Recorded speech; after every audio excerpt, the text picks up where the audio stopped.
Yo, what's going on, Dragon Ballers? Welcome back to another video. Today we're wrapping up the blue reveals for set 16, talking about the Whis archetype, and spoilers, it's a weird one, but we'll get into that in the video. If you're new here, make sure to subscribe, hit that bell so you never miss a video, and if you guys want to help support the channel, many ways to do so down in the description. But today, guys, if you're looking for custom sleeves, play mats, any TCG accessories like that, even foil play mats, use the link in the description to yourplaymat.com.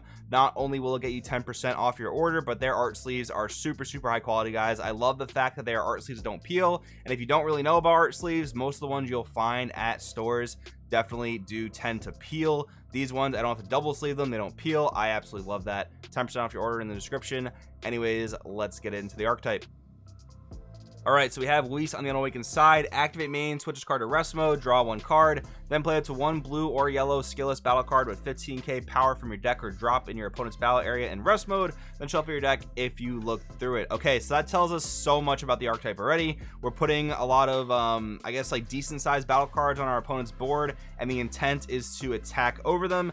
Again, it is a little weird that they're 15k because that's a pretty sizable battle card your opponent can defend, but there are a lot of combo tricks you can do in this deck in order to get over certain battle cards' power. Awaken your life sphere less, or your opponent's leader card's back is facing up. You may draw two cards and flip this card over. I do like the alternate awakening condition. Whis, Invitation to Battle. Auto once per turn, one of your Beerus cards attacks and KOs an opponent's battle card.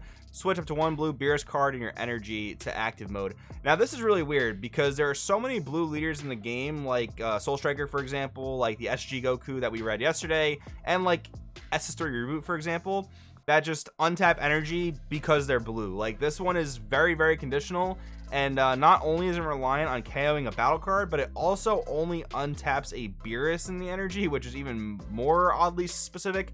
But I will say, though, that could potentially be a blue-yellow Beerus, as where most of these other leaders only untap mono blue energy. So that's one advantage this effect has going for it, but again, it is like very strangely conditional. But anyways, activate main, switch card to rest mode, draw one card, then play up to one blue or yellow skillless battle card with 15k power from your drop in your opponent's battle area in rest mode. So there's a couple leaders in this set that do this. They tap themselves to draw, and the fact that Whis is like that on both sides I don't love, because you can never really get any aggression out of your leader. It's almost like he's a Shenron leader that just can't attack, which is really awkward.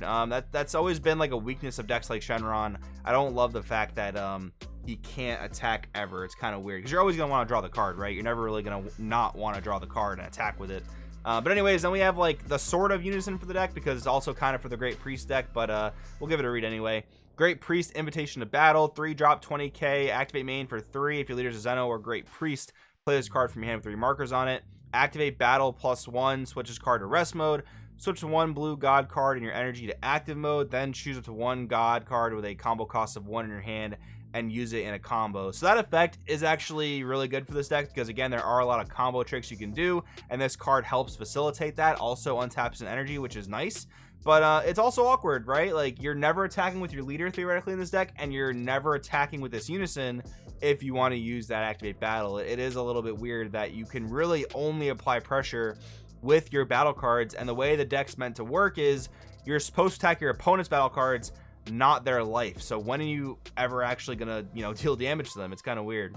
Auto -3, when your opponent plays a battle card with energy cost greater than the current energy, return that card to the owner's hand. Decent add-on effect, I guess. Anyways, let's move on to some of the main deck cards. Alright, we have the SR for the deck. Beerus, Ruthless Pursuer, 4 drop, 20k, double strike. Auto limit 1, when this card attacks and KOs an opponent's battle card, switch this card up to one of your blue energy to active mode. Not bad. Auto limit 1, if your leader card is blue and this card's in your combo area, when one of your blue battle cards attacks and KOs an opponent's battle card, draw one card, then play this card from your combo area. So if you're able to resolve that second auto, that's a pretty solid effect. That's almost like a Raider's Warcry, just again with a weird conditional of having to attack into a battle card and KOing it. It is nice though that the Great Priest Unison can combo this for free while also untapping energy. It's almost like it's a -1 combo cost to use this guy's effect. So that is something, I guess, like, decent the deck has going for it. But again, it's just a very oddly specific way to use this card. Beerus, Belligerent God, we have a 1 drop, 5k, auto once per turn, add one card from life to your hand. When this card attacks an opponent's battle card, Switch card to active mode and gets plus 15k power for the battle. So just a 1-drop typical take a life, but this one instead though is a 20k when swinging at battle cards. Okay, I guess, for what the archetype's intended to do. Not super in love with it or anything. Beerus, Aesthetics of Annihilation, 2-drop 15k permanent. This card can't be KO'd by your opponent's skills during your turn.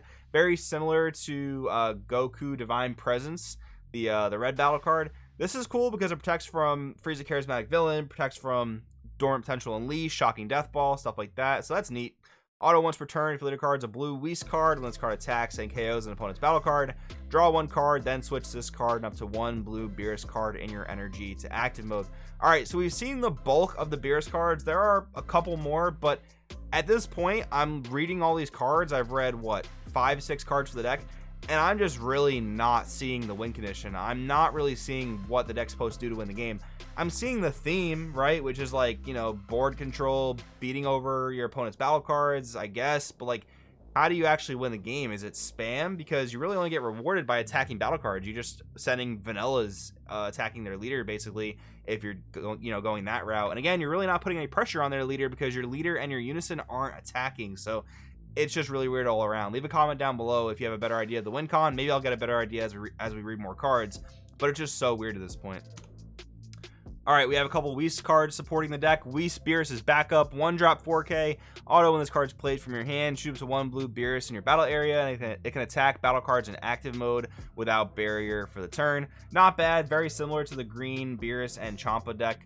I don't love how similar that this deck is to those, especially considering this is a blue deck that doesn't really have too much of a blue theme, except some like energy manipulation, I guess.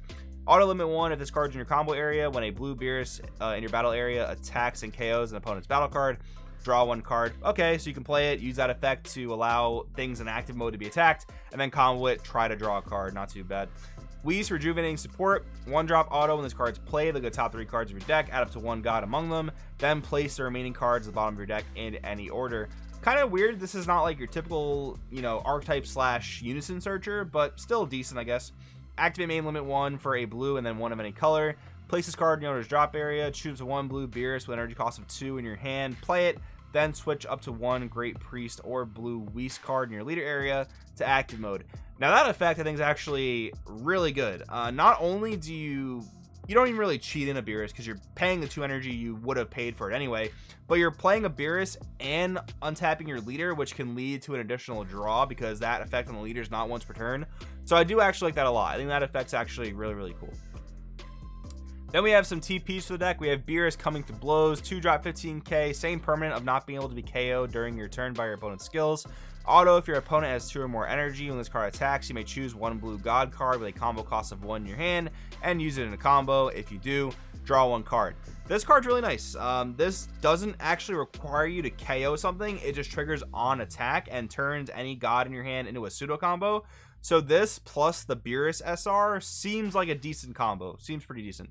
Whis Stalwart Assistance, 1-drop counter attack, negate the attack and play this card. Auto, during a battle in which one of your battle cards attacks an opponent's battle card, when this card is using a combo, gets plus 5k for the battle. So again, helping you in attacking battle cards by being a free 10k. Not terrible. I do like the fact that you can counter attack with it and then use it for that auto during the next turn. That's not too bad. Then we have some blue-yellow cards to the deck. So Beerus Combative Impulse. Keep in mind, you can play this card in the deck without actually playing blue-yellow if you play this by that Whis effect that we read just a few minutes ago. Energy Exhaust, Double Strike, Auto when this card's played. Choose up to 1 of your opponent's battle cards and switch to rest mode. Helps you attack in the battle cards, I guess. Auto once per turn when this card attacks and KOs an opponent's battle card. Draw 1 card. Switch the card to active mode. And place 1 card from your opponent's life at the bottom of their deck. Okay, so I guess that's maybe a win condition, although you have to resolve that quite a few times in order to win that way. But I guess that's cool, chipping away your opponent's life for essentially a crit. It's I'm just so conflicted because of how weird this archetype is, like having to specifically KO battle cards. Like your opponent can play around that. Now granted, that's going to be harder to do depending on the type of deck that they're playing, but they can play around this. They can negate your attacks. Like, it's just such a weird thing. But anyways, Whis Calling to Order, 2-drop 15k, Energy Exhaust Blocker. Auto when this card's played from your hand or at the end of a battle in which this card was using a combo from your hand. Add up to 1 skillless battle card with energy cost of 2 from your deck or drop to your hand, then shuffle your deck if you look through it. Additionally, if it's your opponent's turn, you may play 1 skillless battle card with an energy cost of 2 from your hand in rest mode. Okay, so this plays a skillless to your board, so this really kind of appears to be more support for the old yellow Whis deck more than this deck. Maybe this is somewhat useful in this deck. I mean, it does generate you board presence, which is kind of cool, and you can combo it for free with the Great Priest Unison, so that's neat. And you're going to be playing skillless cards anyway, so I think there is some usage for it in this deck, but again, it seems much more like support for the old yellow Whis deck.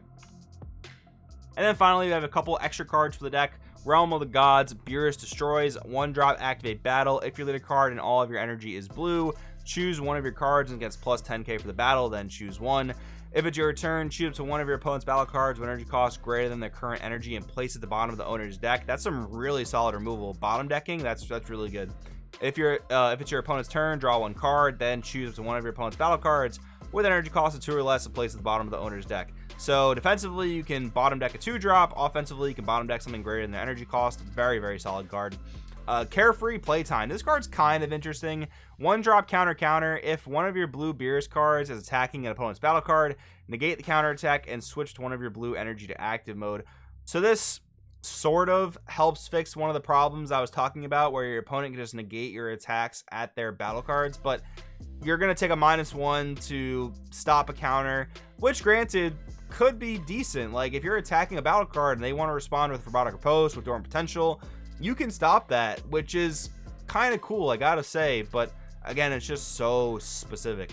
Then we have the Legend of SSG. Activate main, burst 1. If your leader card's blue and you choose a blue sand in your hand and discard it, draw 2 cards. Admittedly, this card's probably not super playable in this deck because you gotta specifically pitch a sand, but still a decent card for cycling, I guess, nonetheless. But anyways, that's gonna wrap it up for the Whis Beerus archetype. You guys might have noticed a decent amount of I don't know, hesitation and indecisiveness in my voice in this video, and that's just because the archetype's so weird. Like, I always get kind of confused when we see these archetypes that are so strangely specific in what they do, because they just come across as very, very ineffective, very, very gimmicky.